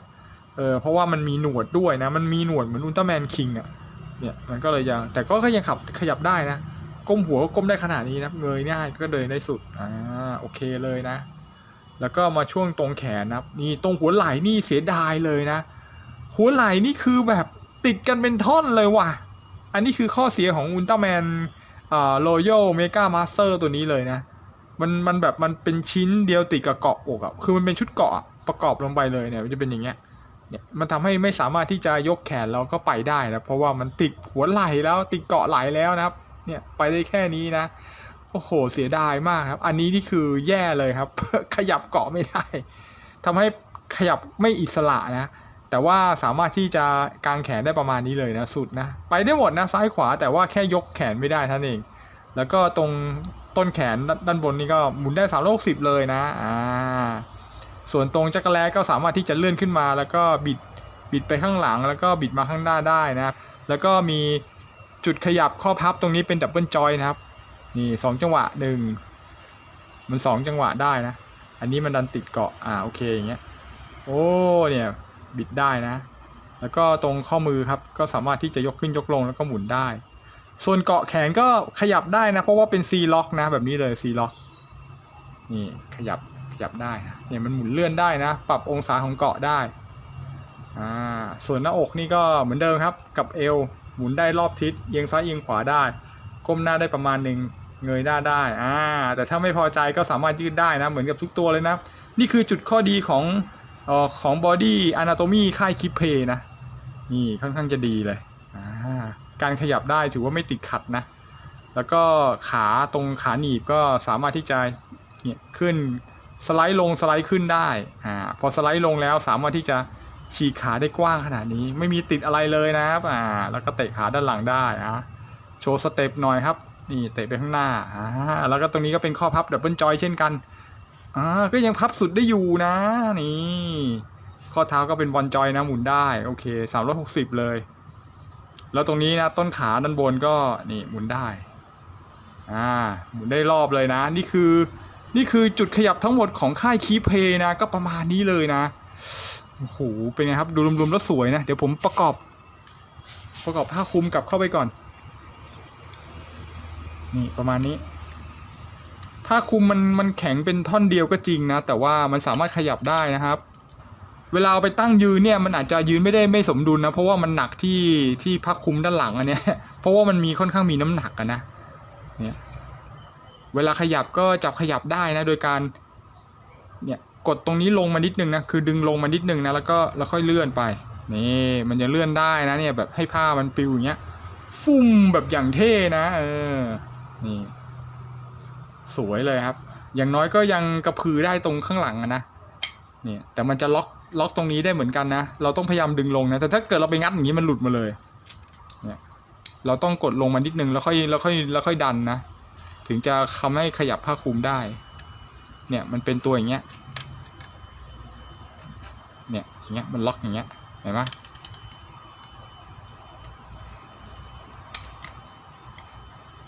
เนี่ยเวลาจะเปิดก็ดึงลงมานิดนึงแล้วก็ปุ๊บอย่างเงี้ยจะได้จับได้ง่ายหน่อยโอเคเรามาดูของที่เขาให้มาครับอันดับแรกก็ให้ดูการ์ดก่อนเลยง่ายดีนี่คือการ์ดของอุลตร้าแมนจี๊ดร่างโรโยเมกามาสเตอร์นะนี่อย่างเท่แล้วกำลังปล่อยท่าไม่ตายแบบปวงสว่านเลยนะเนี่ยแล้วก็มันจะมีอาวุธมาให้นี่และนี่คืออาวุธของอุลตร้าแมนจี๊ดตัวล่างนี้นะค่อนข้างจะเพ้นมาได้สวยเลยสีเหลืองส่วนด้านหลังตรงนี้ไม่มีลายเลยนะดำเปี้ยมเลย แต่ก็มีตรงนี้นะแล้วก็มีมือครับมือแถมมาให้2 คู่กับอีกหนึ่งชิ้นนะนั่นก็คือเป็นมือกำหมัดเป็นมือกำหมัดปกติเลยนะเนี่ยมีมาให้มาคู่หนึ่งแล้วก็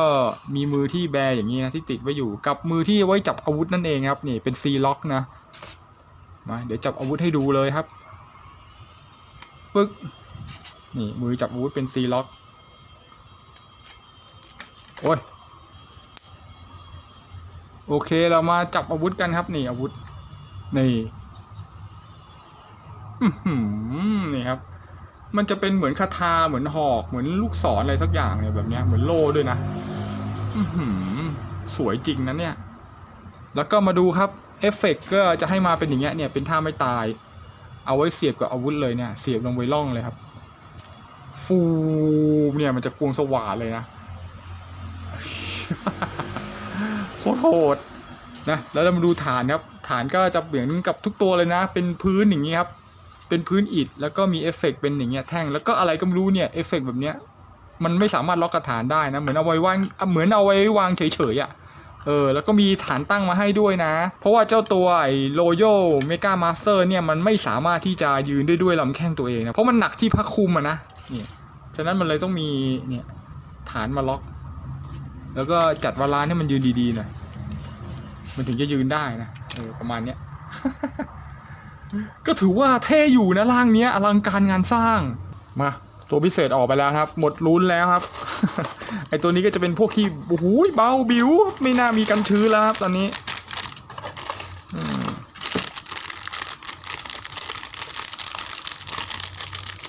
ตอนนี้ก็หมดลุ้นเรียบร้อยแล้วโอ้โห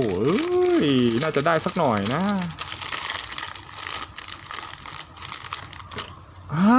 อุลตร้าแมนเซโร่บียอนนะโอ้โหเฮ้ยมันเท่ว่ะมาต่อกันกับอุลตร้าแมนเซโร่ร่างบียอนกันครับโอ้โหดูครับ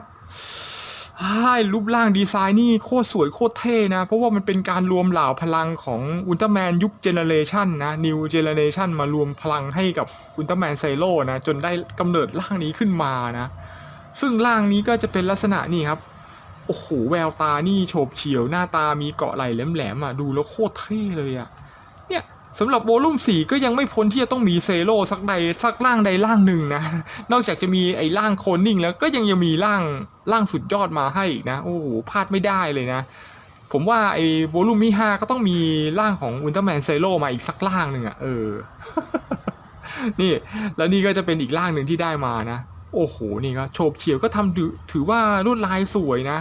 แต่ผมติดนิดเดียวอ่ะติดตรงที่แหมสีนะผมอยากให้มันเป็นสีเงินแบบเงินโครมเลยอ่ะ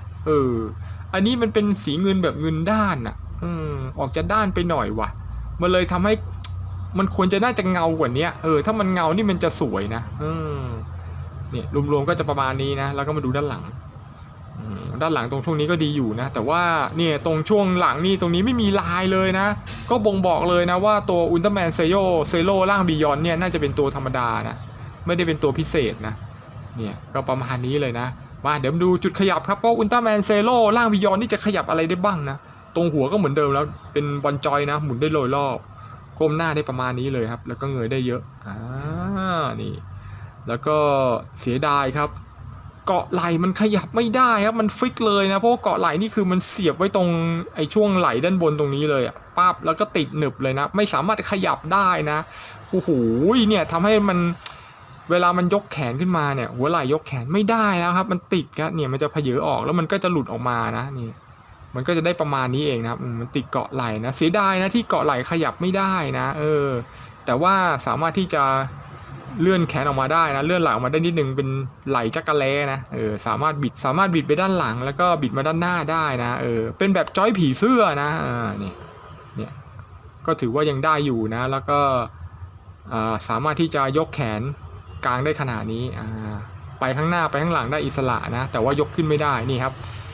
พอดันมากๆเขาจะหลุดนะเนี่ยอันนี้คือ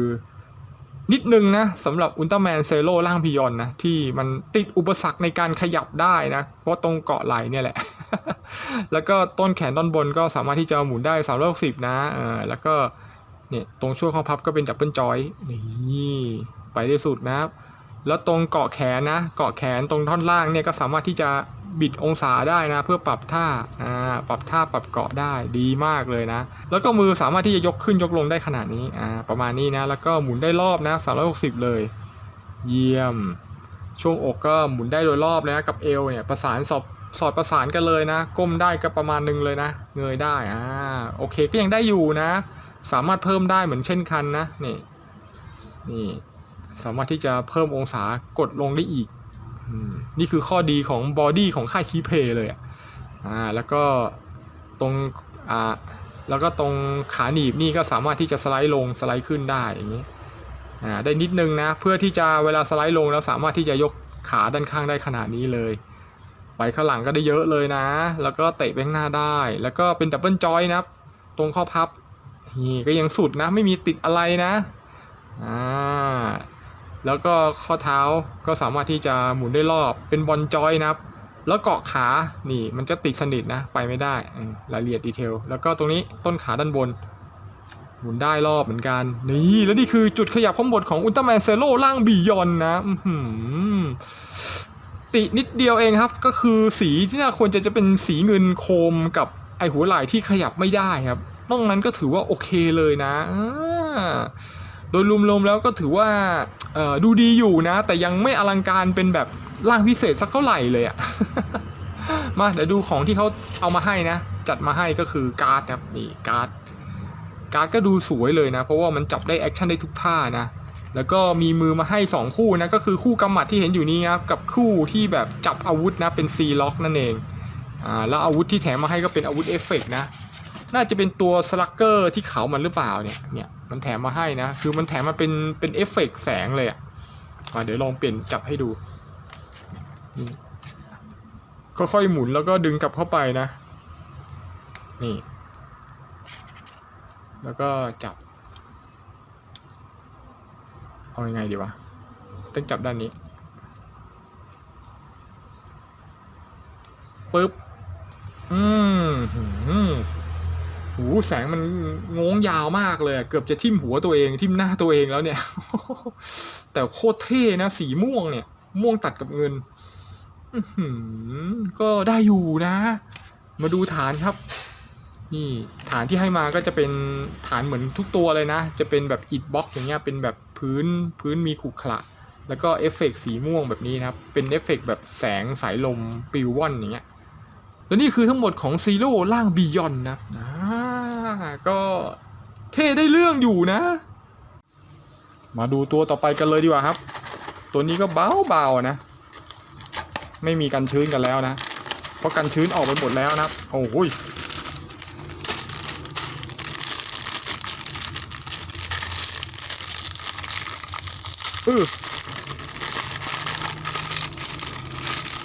โชว์เป็นเบเรียลร่างสุดยอดนะนี่ตัวต่อไปก็จะเป็นเบเรียลร่างสุดยอดนะร่างอะโตเซียสนะครับนี่โอ้โหดูครับจากตัวดำเมี่ยมนะครับตรงข้างในนะครับกลายเป็นตัวสีขาวนะเป็นเกาะขาวแบบทรงกะโหลกเลยโอ้โหโคตรเท่ร่างนี้ผมว่ามันเดือดเหมือนกันนะดูดีเทลก่อนครับโอ้โหออกมาได้ถือว่าค่อนข้างจะสวยเลยนะแต่ว่าพอมันเป็นสีขาวแล้วเนี่ยความดุดันมันดูลดลงนะมันเหมือนมันแก่ขึ้นว่ะ ผมชอบร่างดำมากกว่านะร่างนี้มันแบบ เหมือนเป็นโครงกะโหลกเลยอ่ะเหมือนแบบเป็นกระดูกเดินได้อะไรทำนองนี้เลยอ่ะเนี่ยนี่คือรูปร่างนะแต่ว่าดูดีเทลรายละเอียดนี่ถือว่าสวยเลยนะแต่ผมไม่รู้ว่ามันเก่งขนาดไหนนะแต่เห็นมันบอกว่าไอเนี่ยมันเหมือนกับเบเรียลนี่ตายไปแล้วนะแล้วนี่ก็เหมือนกับเป็นความชั่วร้ายของเบเรียลที่ยังอยู่นะแล้วก็ไปดูด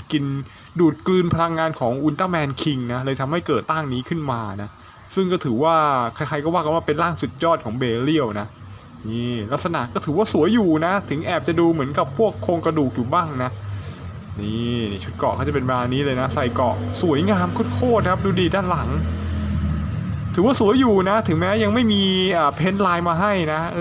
แต่ดูรวมๆก็ถือว่าสวยนะทั้งเกราะขาเกราะแขนเนี่ยโอ้โหนี่ครับนี่ถือว่าสุดเลยครับเดี๋ยวมาดูจุดขยับกันก่อนครับว่าจะเป็นยังไงนะสำหรับร่างนี้หัวก็จะเป็นบอลจอยนะสามารถขยับได้โดยอิสระเลยนะเป็นจอยกลมด้านบนและด้านล่างนะหมุนซ้ายหมุนขวาได้แล้วก้มหน้าได้ขนาดนี้เลยนี่แล้วก็เงยหน้าได้สุดประมาณนี้เลยนะแล้วตรงหัวไหล่เกาะไหล่ครับเกาะไหล่ก็แบบขยับไม่ได้นะติดกับหัวไหล่เลยนะทำให้สามารถที่เรายกขึ้นยกลงได้โดยไม่ติดนะ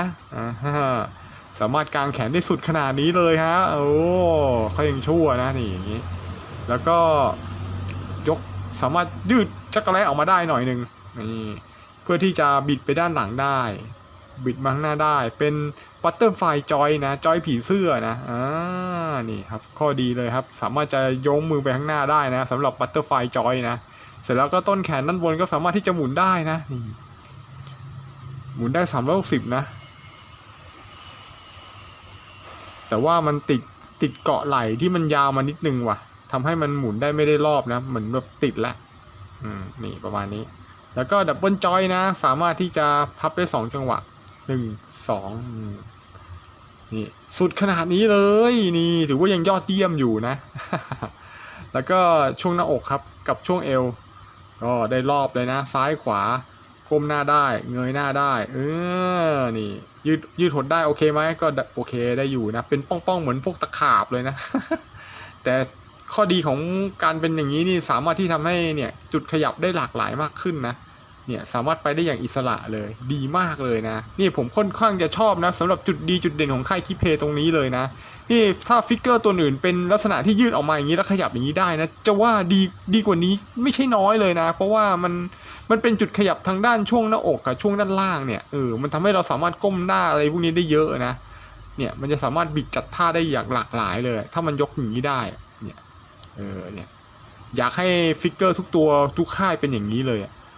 แล้วก็ตรงขาหนีบนะเราสามารถที่จะสไลด์ลงได้ขนาดนี้แล้วก็ยกขึ้นได้อย่างนี้สไลด์ขึ้นสไลด์ลงนะพอสไลด์ลงแล้วสามารถที่จะทำให้ยกขาด้านข้างได้ขนาดนี้เลยแล้วก็เตะเป็นด้านหลังได้นี่แล้วก็เตะมาข้างด้านได้เช่นกันครับสู่หวยแล้วก็เป็นดับเบิลจอยนะพับขานี่สุดอย่างนี้เลยแล้วก็ข้อเท้านะครับก็เป็นจอยกลมนะครับหมุนได้รอบต้นขาด้านบนตรงนี้นี่สามารถที่จะหมุนได้นะนี่หมุนได้360เลยนะหูยังฝืดอยู่เลยครับอันนี้ต้องหมุนบ่อยๆหน่อยนะของใหม่ก็อย่างนี้ครับ มาแล้วนี่คือโดยรวมของจุดขยับของเบเรียลร่างแอสโตเซียสนะร่างสุดยอดของเจ้าเบเรียลนั่นเองครับมาดูของที่เขาให้มาก็คือการ์ดนะนี่การ์ดถือว่าจัดท่าทางได้ค่อนข้างจะสวยมากเลยนะแล้วที่เขาแถมมาให้อีกก็คือมือนะนอกจากจะเป็นมือคู่นี้คู่เดียวนะที่แบมือเหมือนกับเจ้าเบเรียลนะแต่ตัวนี้พิเศษกว่าหน่อยนะเพิ่มมาอีกชิ้นหนึ่งครับนั่นก็คือมือที่แบบจับอาวุธนั่นเองนะเพราะว่าไอ้เจ้าแอสโตเซียสตัวนี้นี่มันจะมีกระบองมาให้นะนี่เป็นตะบองเป็นเมตรนะมาให้มาเดี๋ยวลองถือดูก่อนครับเวลาถือนี่รู้สึกเป็นเหมือนกับไม่ใช่ซีล็อกด้วยนะจะต้องถอดแล้วก็เสียบเข้าไป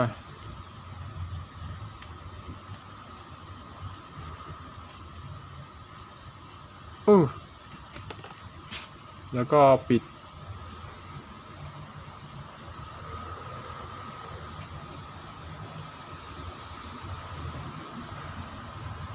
นี่แล้วก็จะได้เบเรียลร่างแอสโตเซียสถือตะบองนะ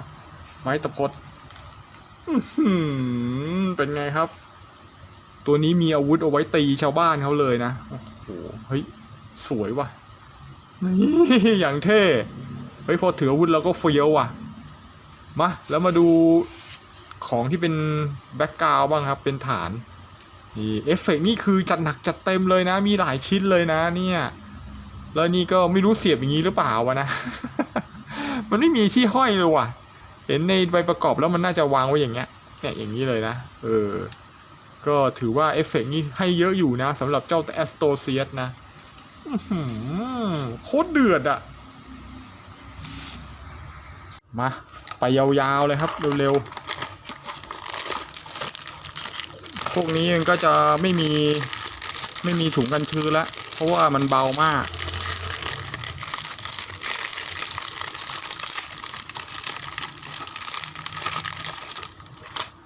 โอ้โหนี่ครับร่างนี้โคตรสวยอะมันเหมือนเจ้าพ่ออุลตร้าเลยอะเรามาต่อกันเลยครับกับอุลตร้าแมนจี๊ดร่างแมกนีฟิเซนนะโอ้โหร่างนี้ดิเห็นเขาควายกระโดดขึ้นมาเลยนะโอ้โหเห็นปุ๊บก็รู้ปั๊บเลยนี่มาจากเจ้าพ่ออุลตร้านะเพราะว่าเป็นจุดเด่นเลยนะที่จะมีเขาควายแบบงอกอย่างนี้อ่ะโอ้โหออกมาโคตรเท่โคตรอลังการเลยนะ ไอตัวนี้นี่ก็จะเป็นร่างแมกนีฟิเซนที่เป็นการฟิวชั่นระหว่างเจ้าพ่ออุลตร้ากับอุลตร้าแมนเซโร่นะเนี่ยลายจะเหมือนลายเซโร่เนี่ยผสมกันออกมาโอ้โหโคตรเท่อะดูดิแล้วดูคลิปเฮมันทำออกมานะครับเนี่ยพอมันเอามาใส่เกราะนี่โอ้โหมันดูดีขึ้นมากเลยอะมันดูเพียวลมนะเนี่ยขนาดมันใส่ชุดเกราะหนาๆอย่างเงี้ยโอ้โหโคตรอลังการอะแล้วประกอบกับดวงตาที่มันเป็นตาใสด้วยนะสำหรับโวลุ่ม4นะมันดูดีใช้ได้เลยนะเนี่ยนี่ครับแล้วนี่คือลักษณะของอุลตร้าแมนจี๊ดล่างที่เป็นเจ้าพ่ออุลตร้านะโอ้โหโคตรเท่อะ ดูรายละเอียดดีเทลนะเกาะไหล่ก็แบบโค้งยาวสวยเลยนะแล้วสีสันก็ใช้ได้เลยนะนี่ลวดลายเต็มไปหมดนี่ด้านหลังเกาะก็ยังสวยอยู่นะยกเว้นในตรงนี้ครับด้านหลังเช่นเคยนะเป็นตัวธรรมดานี่ค่ายคิเพนี่มันไม่ลงเพ้นมาให้นะเสียดายมากเลยนะถ้าลงเพ้นด้านหลังได้อีกนะโอ้โหบอกได้เลยว่าสุดยอดอ่ะค่ายนี้นี่คือจะรับไปเต็ม10เลยนะอันนี้เอาไป9พอนะ แต่ก็ถือว่าอย่างอวยอ่ะคือมันสวยสุดเท่าที่เห็นแล้วนะเนี่ยสุดยอดว่ะมาเดี๋ยวมาดูจุดขยับกันก่อนนะครับจุดขยับของหัวของแมกนีฟีเซนล่างนี้จะเป็นยังไงมั่งนี่ก็ขยับได้อยู่นะเยอะนะแต่เขานี่ชอบจะไปชนกับไอ้ไหล่ตรงนี้ว่ะ เพราะเขามันค่อนข้างจะโคตรใหญ่เลยอ่ะเนี่ยจุดเด่นมันเลยอ่ะมันดูสวยดีนะมันดูเท่นี่ก้มหน้าได้ขนาดนี้เลยนะแล้วก็เงยหน้าได้นะไม่มีติดขัดนะหัวไหล่สามารถที่จะนี่เกาะไหล่เนี่ยนี่ยกขึ้นยกลงได้นะสามารถหลบได้นะถือว่าขยับเกาะไหล่ได้นะถือว่าดีนะแล้วก็นี่ยกหัวไหล่ยกแขนได้เนี่ยไม่ติดขัดนะยกแขนขึ้นลงได้สบายนะแล้วก็สามารถที่จะยกแขนขึ้นมาได้นะแต่ต้องหัวต้องหลบหน่อยนะ มันติดเนี่ยมันติดเขาเนี่ยต้องระวังต้องหลบหน่อยเพราะดูเดี๋ยวอย่างเงี้ยมานี้นี่ทิ่มตาเลยนะต้องวกไปข้างหลังเนี่ยถึงจะยกได้นะอย่างเงี้ยที่แล้วก็สามารถที่จะสไลด์จักรแล้ได้นะนี่ขึ้นมานิดนึงแล้วก็สามารถที่บิดไปด้านหลังได้แล้วก็มาข้างหน้าได้เป็นแบบคล้ายๆบัตเตอร์ไฟจอยกึ่งบัตเตอร์ไฟจอยเลยนะโคตรดีแล้วก็เนี่ยครับต้นแขนท่อนบนสามารถที่จะหมุนได้เนี่ย360เลยนะแล้วก็เป็นดับเบิลจอยนะสามารถงอพับแขนได้ยังพับได้สุดอยู่ครับเหมือนเคยเกาะแขนนี่ก็สามารถที่จะหมุนได้นะเพราะเป็นซีล็อกนะนี่สามารถปรับองศาท่าทางได้แล้วก็มีข้อมือขึ้นลงได้แล้วก็หมุนได้โดยรอบเหมือนกันนะส่วนหน้าอกกับเอวก็หมุนได้เหมือนกันนะโดยรอบซ้ายขวาเอียงซ้ายได้ก้มได้ก็ประมาณนึงเงยก็ได้นะสามารถที่จะยกได้เหมือนเดิมครับตามสไตล์สกีเพย์เลยรุ่นเซโร่นี่ได้เยอะเลยครับอันนี้ชอบมากส่วนตัวชอบเลยนะลักษณะอย่างเงี้ยแล้วก็ตรงขาหนีบนะยกลงได้นี่สไลด์ลงได้สไลด์ขึ้นได้นะตรงขาหนีบพอสไลด์ลงแล้วสามารถที่จะนี่ดัดขาไปด้านข้างได้ขนาดนี้เลยยกขาไปข้างหลังได้ขนาดนี้สุดเลยนะไปได้สุดเท่าที่อยากจะสุดเลยนะแล้วก็เตะขาได้อย่างสูงดูแล้วก็สามารถที่จะพับได้ครับเป็นดับเบิลจอยนะประมาณนี้แล้วก็ช่วงข้อเท้าก็หมุนได้นะเป็นบอลจอย นี่แล้วตรงนี้นะครับตรงต้นขาท่อนบนสามารถที่จะหมุนได้นี่มันมีรอยผ่านะหมุนได้เพื่อปรับองศาท่ายืนได้นะครับนี่ก็คือจุดขยับโดยรวมของอุลตร้าแมนจี๊ดร่างแมกนีฟีเซนต์นะโอ้โหรวมๆแล้วโคตรเท่ร่างเนี้ยมันเหมือนเจ้าพ่ออุลตร้าเลยว่ะโอ้โหดูกี่ทีก็โคตรเฟี้ยวมาเดี๋ยวมาดูว่าเขาแถมอะไรมาให้มาบ้างครับนี่ก็เขาก็จัดมือมาให้คู่นึงนะแล้วก็มีมือแบบแบร์หลวมๆมาให้แบบนี้นะแล้วก็มีการ์ดสวยๆนี่การ์ดกำลังปล่อยพลังหมัดเลยอ่ะนี่แล้วก็มีเอฟเฟกต์นี่คือเอฟเฟกต์จุดเด่นเลยนะของตัวนี้จะมีเอฟเฟกต์เอาไว้ใส่มือใส่มือกำตรงนี้มีรูเสียบเลยเข้าละนี่ก็จะเป็นประมาณนี้นะปล่อยหมัดออร่าล่า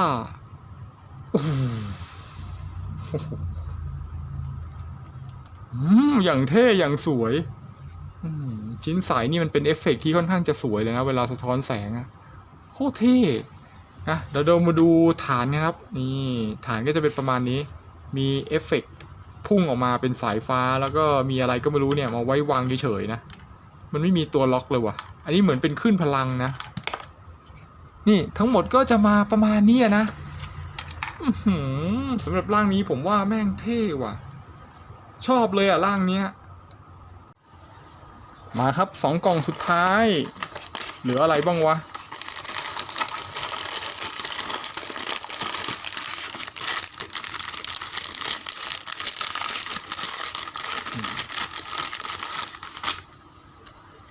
อุลตร้าแมนจี๊ดโอ้โหเพกมาเกือบตอนจบนะ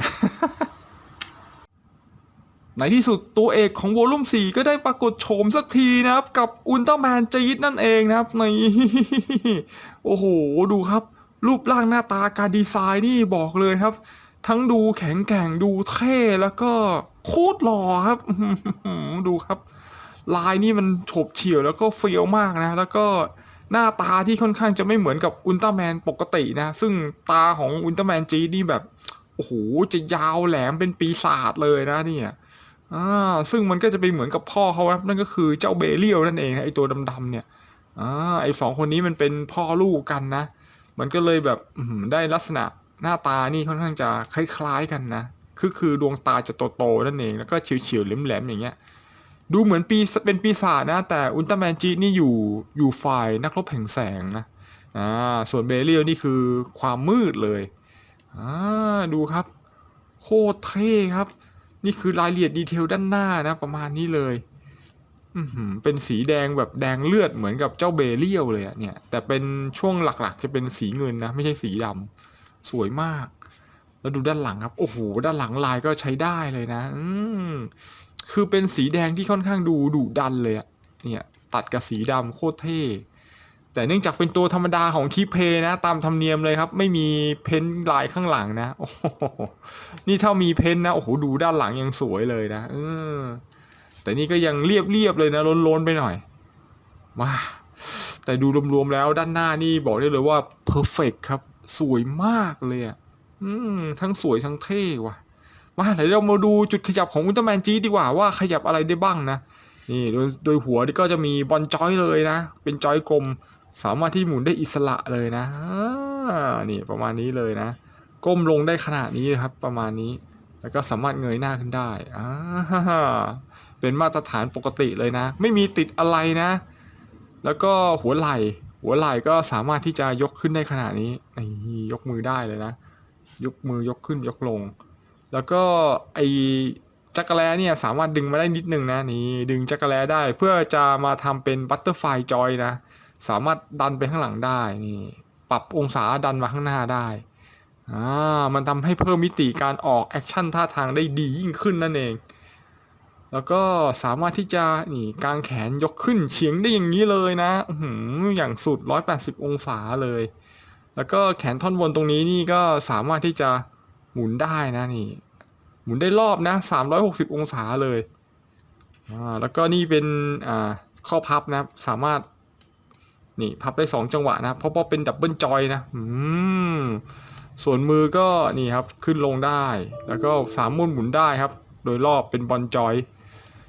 แล้วก็จุดขยับตรงหน้าอกนะครับหมุนได้เหมือนกันครับ นี่อิสระเลยนะจะซ้ายจะขวาเอียงซ้ายเอียงขวาหรือก้มหน้าไว้ได้ประมาณนี้แล้วก็เงยหน้านี่แต่ถ้าอยากได้นะก็เพิ่มได้อีกครับเหมือนกับทุกตัวครับมีเป็นข้อดีของคีเพย์เลยนะนี่สามารถจับขยับท่าทางได้สุดโอ้โหหลุดเลยครับ เนี่ยเดือยมันจะยาวประมาณนึงเลยนะนี่แล้วก็ระวังหน่อยครับเดี๋ยวหลุดครับ พอจัดท่าได้แล้วเราก็กดลงนะแค่นี้เราก็ได้ท่าทางที่สวยงามแล้วเนี่ยผมค่อนข้างชอบจุดขยับลักษณะนี้ของคีเพย์นะพูดกี่ทีก็ชอบนะเพราะว่าได้จับแล้วมันขยับสนุกอ่ะมันสามารถออกแอคชั่นแล้วก็ดึงไปดึงมาได้ค่อนข้างง่ายนะแล้วมันมือมากๆเลยนะถือว่าเล่นสนุกมากเลยอ่ะแล้วนี่จุดขยับตรงข้อขาหนีบนะนี่ยกลงสไลด์ลงสไลด์ขึ้นได้ครับอย่างนี้พอสไลด์ลงมาแล้วสามารถที่จะเตะขาด้านข้างได้เห็นไหมครับง่ายขึ้นเลยนะนี่คือข้อดีของจุดขยับแบบนี้เลยนะแล้วก็นี่เตะไปข้างหลังได้เยอะข้างหน้าก็เยอะเลยนะนี่แล้วตรงนี้ก็จะเป็นข้อพับดับเบิลจอยนะ1จังหวะ2จังหวะนี่สุดประมาณนี้เลยแล้วข้อเท้าก็เป็นบอลจอยนะหมุนได้เหมือนปกติเลยครับแล้วตรงนี้ต้นขาท่อนบนนะครับสามารถที่จะดันได้นี่สังเกตเลยครับสามารถปรับองศาการยืนได้นะสำหรับไอ้ตรงข้อต่อตรงนี้โคตรดีครับนี่แล้วนี่ก็คือจุดขยับทั้งหมดที่เรียกได้ว่าเป็น full action ของอุลตร้าแมนจี๊ดเลยนะบอกเลยตัวนี้ขยับสนุกคุ้มค่าความสวยงามอย่างเท่นะแล้วก็ดูดุดันนะกับสีนะแล้วดูดิพอหลังจากวอลลุ่ม4วอลลุ่ม3ขึ้นไปนะมาวอลลุ่ม4ก็ยังคงลักษณะตาใสนะมันทำให้แบบมันดูเท่แล้วก็ว้าวเลยอ่ะเนี่ยพอออกตัวอุลตร้าแมนจี๊ดมานี่สวยเลยว่ะ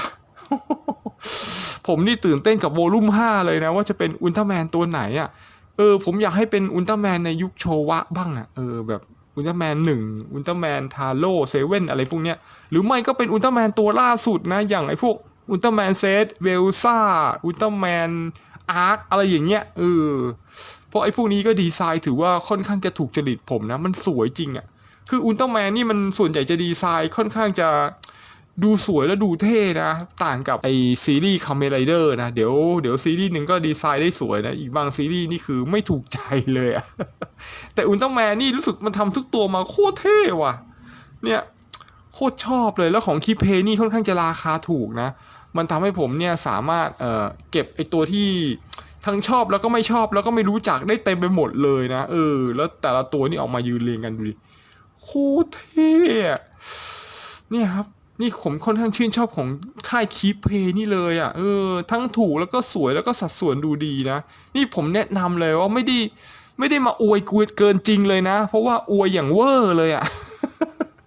เพราะว่าผมชอบจริงอ่ะนี่ถ้าไม่ชอบนี่ก็ไม่ซื้อถึงขนาด4โวลูมแล้วนะเนี่ยผมอดใจรอโวลูม5ไม่ไหวเลยอ่ะมาเดี๋ยวไปดูของที่เขาให้มาดีกว่าครับของที่เขาให้มาก็จะเป็นนี่ครับมือก็จะเป็นมือคู่ที่แบบปล่อยสบายๆนะแบแล้วก็เป็นมือที่แบบหยิกๆหน่อยนะเป็นเหมือนแบบกำลังจะออกท่าทางเป็นปีศาจนิดๆนะเหมือนพ่อเขานะแล้วก็มีการ์ดแถมมาให้สวยๆนะอย่างเท่อะนี่แล้วก็มีเอฟเฟกต์ปล่อยพลังแสงสเปเซียมมาด้วยนะแบบนี้เลยนี่เหมือนกับไอ้เจ้าเบเรียลที่เป็นพ่อเลยนะของไอ้เบเรียลเนี่ยก็จะเหมือนกันนะแต่ว่าเป็นสีแดงนะคาดสายฟ้าสีดำส่วนอุลตร้าแมนจี๊ดเป็นสีดำคาดสายฟ้าสีน้ำเงินนะนี่แล้วเวลาติดก็เหมือนกันเลยนะมีซีล็อกอยู่ตรงนี้นะก็ทำท่าปล่อยพลังได้เลยนี่หักมาอย่างนี้จับดัดอย่างนี้แล้วก็ยิงลำแสงติดที่ข้อมือเป็นซีล็อกไปเฮียงดูครับโอ้โหดูดิฟูเนี่ยเอฟเฟกต์เวลายิงแสงสเปเชียมถ้ายาวๆนะมันจะขลังมากเลยแต่ถ้าสั้นๆนะมันดูตลกอะแต่พอยาวระดับนี้ถือว่าโอเคเลยนะสวยด้วยนะมีสายฟ้าสีดำนี่ล้อมรอบ2ด้านเลยดูดิมันโคตรจะทรงพลังเลยอะเนี่ยสวยมากเลยนะแล้วมาดูฉากไดโอราม่ากันดีกว่าครับนี่ก็เป็นฉากแบบมีพื้นเลยนะแล้วก็มีอิฐแตกกระจายนี่มีตัวฐานยึดนะแล้วฐานยึดก็เป็นบอลจอยด้วยนะทำให้เราสามารถที่จะหมุนไปหมุนมาอย่างนี้ได้นะเอาหลุดซะแล้วครับนี่เนี่ยมันเป็นบอลจอยนะหมุนได้นี่ เนี่ยสามารถเลือกองศาจัดท่าทางได้นะพอเราจัดท่านี่อารมณ์เหมือนกับอุลตร้าแมนจี๊ดนี่ยิงพลังลำแสงสเปเชียลนะจนแผ่นดินแตกเลยอ่ะนี่โอ้โหแล้วแผ่นดินก็กระจายปังดูครับดูดิเนี่ยเป็นฉากไดโอรามาที่สวยมากๆเลยอ่ะผมว่าวอลลุ่ม5เนี่ยรับรองไอฉากตรงนี้เนี่ยอาจจะเปลี่ยนเป็นฉากพื้นถนนหรือพื้นตึกอ่ะหรือเป็นฉากเนินอะไรพวกเนี้ยเพื่อให้มันมีอรรถรสมากขึ้นนะเพราะว่าไอ้นี่รู้สึกเหมือนกับมันจะทำให้เสียบกันได้9อันเลยนะเดี๋ยวเสียบเสร็จนี่จะมาลองดูนะว่าเป็นฉากไดโอรามาที่สวยขนาดไหนนะโอ้โหบอกเลยว่าคนลุกครับว่าสุดจริงนะสำหรับอุลตร้าแมนค่ายคีเพย์วอลลุ่ม4อันนี้เนี่ยสุดท้ายสักทีนะสุดท้ายแบบเหงาๆนะโหไม่ได้ตัวซีเคดเศร้าเลยตูหวังเยอะก็ผิดหวังมากครับไอ้พวกนี้นี่คือกล่องบางๆเบาๆเลยนะ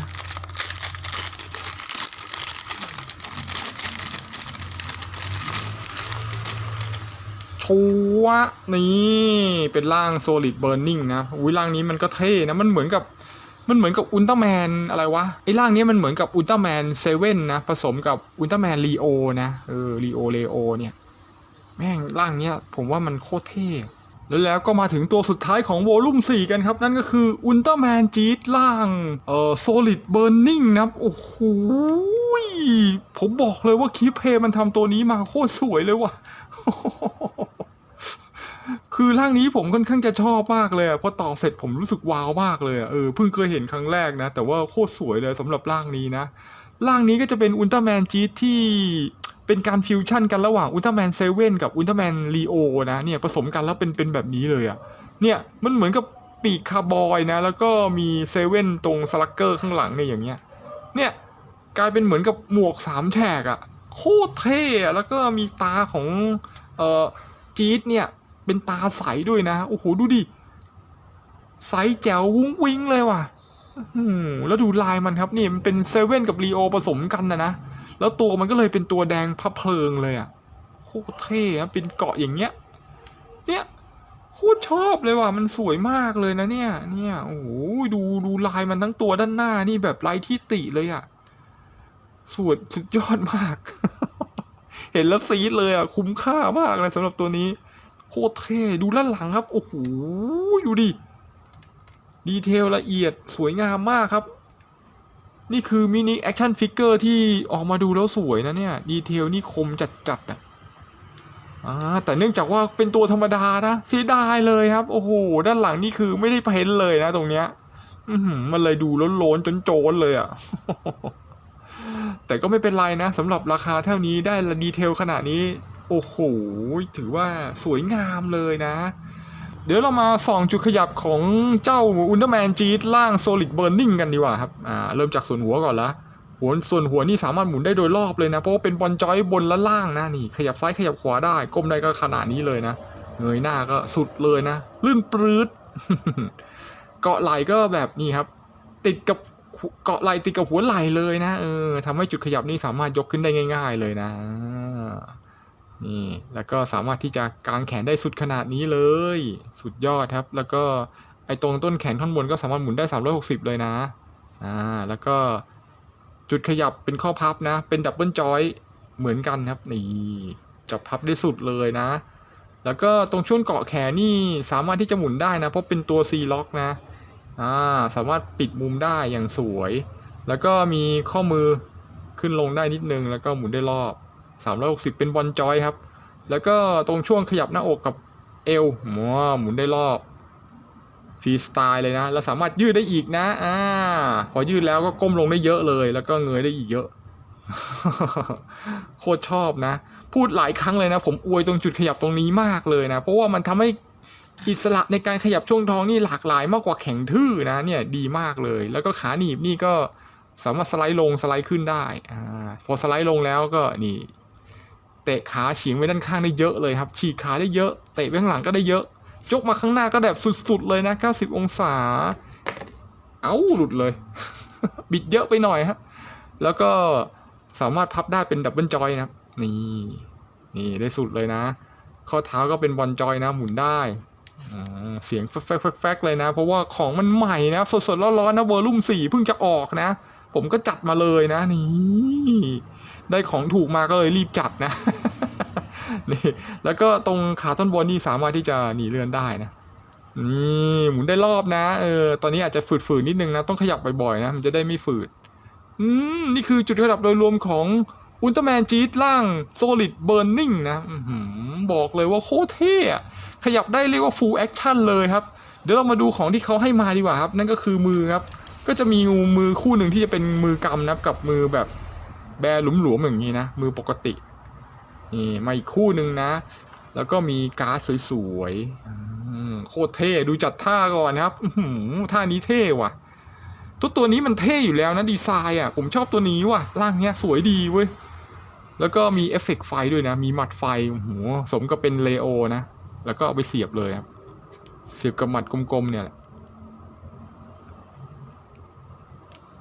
นี่เข้าแล้วโอ้โหนี่ครับ Burning Punch โคตรสวยมาเรามาดูฐานครับส่วนฐานนี่ก็เหมือนเดิมเลยนะเป็นพื้นอย่างเงี้ยเอาไว้ต่อกันนะเดี๋ยวผมจะมาต่อให้ดู9อันว่าจะเป็นยังไงนะมันน่าจะเป็นฉากแบบไดโอดราม่าเลยนะแล้วอันนี้ก็จะเป็นแบบเอฟเฟกต์ควันว่ะตอนแรกผมนึกว่าเป็นเอฟเฟกต์ตดนะเหมือนกันเลยนะเหมือนตดเลยนะปุ๊ด แต่จริงๆมันเป็นควันนะที่ออกมาจากรูพวกเนี้ยผมไปดูมานะมันจะแบบแปลงร่างนี้แล้วมีควันพุ่งออกมาไอ้นี่ถึงได้ควันเพียบเลยเนี่ยแบบนี้เลยนะโอ้โหโคตรเท่เนี่ยถ้าไปจัดควันสวยๆนี่สวยเลยนะตัวนี้นี่ถือว่าหล่อเลยนะโคตรชอบผมแล้วนี่ก็จะเป็นรวมฐานตั้งนะที่มันให้มาประกอบเรียงกันได้นะมันก็จะออกมาเป็นประมาณนี้เลยนะนี่แล้วผมก็เอาเอฟเฟกต์ทั้งหมดเนี่ยมารวมกันเลยนะที่มันแถมมาให้ทั้งหมดเนี่ยมารวมกันเลยนะเนี่ยมาใส่มาวางมาเสียบรูเนี่ยเอฟเฟกต์โอ้โหมันก็จะได้เป็นแบบโอ้โหไดโอรามาดีๆชิ้นหนึ่งเลยนะสำหรับโวลุ่มที่4เนี่ยประมาณนี้เลยนะสำหรับ9คาแรคเตอร์นะโอ้โหนี่ผมแบ่งฝั่งขวาเป็นไอ้พวกอุลตร้าแมนนะอุลตร้าแมนจี๊ดแล้วก็ฝั่งซ้ายก็จะเป็นไอ้พวกดาร์กอุลตร้าแมนนะนี่แล้วก็มาปะทะกันนะส่วนตรงกลางก็จะเป็น Royal Mega Master นะเนี่ยโอ้โหมันค่อนข้างจะดีนะสำหรับฐานของวอลลุ่มที่4เนี่ยมันไม่ใช่ฐานหมุนนะแต่สามารถเอามาต่อเรียงกันเป็นรังผึ้งนะเนี่ยมันจะเป็นฐานรังผึ้งเลยแล้วก็เอาเอฟเฟกต์มาประกอบแล้วก็เอาตัวคาแรคเตอร์เนี่ยไปยืนจัดท่าได้เลยนะเนี่ยแล้วผมก็ต่อเป็นแบบจิ๊กซอเลยแล้วก็มาจัดท่าแบบเท่ๆมันก็เลยเป็นแบบหูฉากกำลังปะทะกันระหว่างอุลตร้าแมนกับเหล่าดาร์กอุลตร้าแมนนะเนี่ยโคตรอลังการเลยว่ะจากที่เคยเป็นฐานที่เอาไว้สำหรับหมุนโชว์คาแรคเตอร์นะตอนนี้กลายเป็นแบบไดโอราม่าไปแล้วว่ะเนี่ยดูดิโอ้โหฟัดกันอย่างกับโอ้โหอเวนเจอร์เอ็นเกมเลยครับโคตรเดือดไม่รู้มันเอามาทำอย่างนี้ป่ะน่าจะเป็นอย่างนี้นะสำหรับโวลุ่มที่4เนี่ยค่ายคลิปเพย์นี่เขาสร้างมาให้เหมือนกับแบบให้เรามาลองต่อแล้วก็จัดท่าทางเป็นไดโอราม่าแบบนี้นะนี่แล้วนี่ก็เป็นไดโอราม่าที่ผมลองรังสรรค์ขึ้นมานะก็จะเป็นแบบอุลตร้าแมนปะทะดาร์กอุลตร้าแมนนะแบบจับคู่กันเลยเฮ้ยบอกเลยว่าผมว่ามันโคตรสวยโคตรสวยสุดเท่เลยนี่โอ้นี่ถ้ามีวอลลุ่ม5นี่ผมก็คงแบบไม่พลาดนะตื่นเต้นเลยครับว่าคลิปเพนี่ก็จะเอาอุลตร้าแมนร่างไหนมาอีกนะเนี่ยโอ้สุดยอดครับขนลุกเลยว่ะ